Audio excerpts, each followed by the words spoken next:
ሰላም ልጆች፣ ዛሬ አንድ ድንቅ ታሪክ ይዤላችሁ መጥቻለሁ። እስቲ ያስቡት፣ አንድ ደብዳቤ በፖስተኛ ሳይሆን በኃይለኛ አውሎ ነፋስ ተጭኖ በሰማይ ላይ እየበረረ ሄዶ ንጉሡ እግር ስር ቢወድቅ ምን ትላላችሁ? ዛሬ የምናየው ስለ አንድ ታላቅ ጀግና ነው።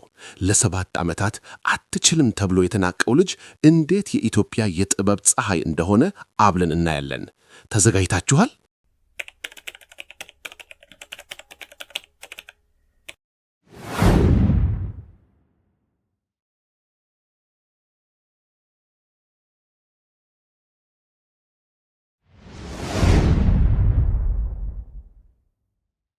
ከብዙ ዘመናት በፊት በታላቁ ገዳም ሐይቅ እስጢፋኖስ ለትምህርት የመጣ አንድ ጊዮርጊስ የተባለ ብላቴና ነበር።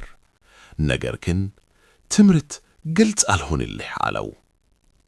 1 ዓመት፣ 2 ዓመት፣ 7 ዓመታት አለፉ። ጓደኞቹ ሲመረቁ፣ እርሱ ግን ሃና ለን እንኳን መለየት አቃተው። መምህሩ ተስፋ ቆረጡ። ልጄ ሆይ አንተ ለትምህርት አትሆንም፣ ሂድና ወታደር ሁን ብለው አባረሩት። አስቡት እስቲ ጊዮርጊስ ምን ያህል አዝኖ ይሆን? እያነባ ወደ ቤቱ ተመለሰ። አባቱ ግን ተስፋ አልቆረጡም።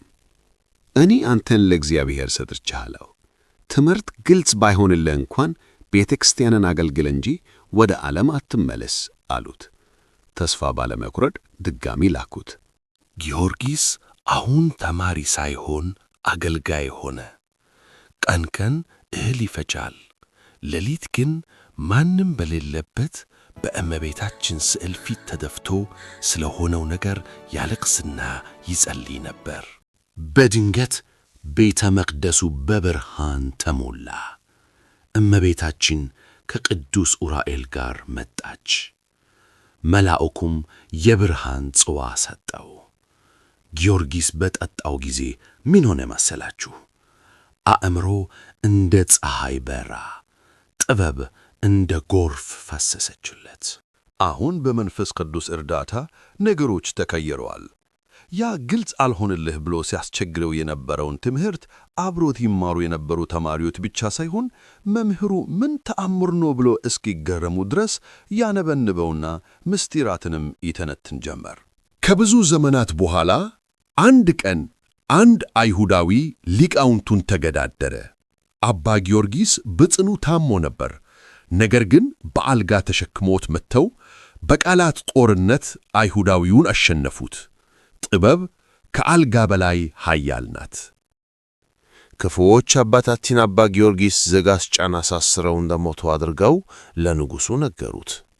አባታችንም ይህን አውቀው ነበርና እውነቱን ለማሳወቅ ከታሰሩበት በረሃ ሆነው ደብዳቤ ጽፈው በነፋስ ለንጉሡ ላኩ። ነፋሱም መልእክቱን ለንጉሡ አደረሰ።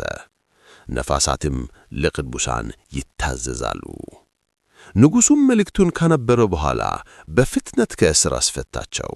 አባ ጊዮርጊስ ዘጋስጫ ዛሬም በመጽሐፍታቸው ሕያው ናቸው። አባ ጊዮርጊስ ዘጋስጫ የደረሱት መጽሐፍት ከ50 በላይ ይሆናሉ። በስም የሚታወቁት ግን ሰዓታት ዘመዓልት ወዘሌሊት፣ ኖኅተ ብርሃን ከመጽሐፍ አርጋኖን ጋር አብሮ ታትሟል፣ ውዳሴ መስቀል፣ ቅዳሴ፣ ውዳሴ ሐዋርያት፣ አርጋኖን ውዳሴ፣ ፍካሬ ሃይማኖት፣ መጽሐፍ ምስጢር፣ ውዳሴ ስብሃት፣ እንዚራ ስብሃት፣ ሕይወተ ማርያም፣ ተአምኖ ቅዱሳን፣ መጽሐፍ ብርሃን እንዲሁም ጸሎት ዘቤት ናቸው። አባ ጊዮርጊስ እንደ ቅዱሳን ሐዋርያት ሀብተ መንፈስ ቅዱስ የተሞሉ አባት ናቸው።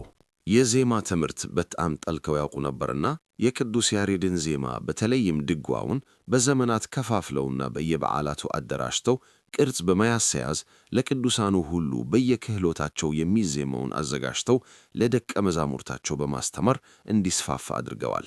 ልጆች፣ ከዚህ ታሪክ ምን እንማራለን? ተስፋ አለመቁረጥን። ትምህርት ቢከብዳችሁ ወይም ሰዎች አትችሉም ቢሏችሁ አባ ጊዮርጊስን አስታውሱ። ትሕትናን። ጊዮርጊስ ጥበብን ያገኘው በትሕትና እህል እየፈጨና እየጸለየ ነበር። ጸሎትን በእመቤታችን ቅድስት ድንግል ማርያም ስር ያለቀ ሰው ለቅሶ እና ጸሎት የጥበብ ምንጭ ሆኖለት፣ እናንተም እንደ አባ ጊዮርጊስ ጎበዝ ተማሪና የእግዚአብሔር ወዳጅ እንድትሆኑ እመኛለሁ። ሰላም እግዚአብሔር ከሁላችሁ ጋር ይሁን። አሜን። አቤት ያንተ ሥራ እጹብ ያንተ ሥራ፣ አቤት ያንተ ሥራ አያልቅም ቢወራ።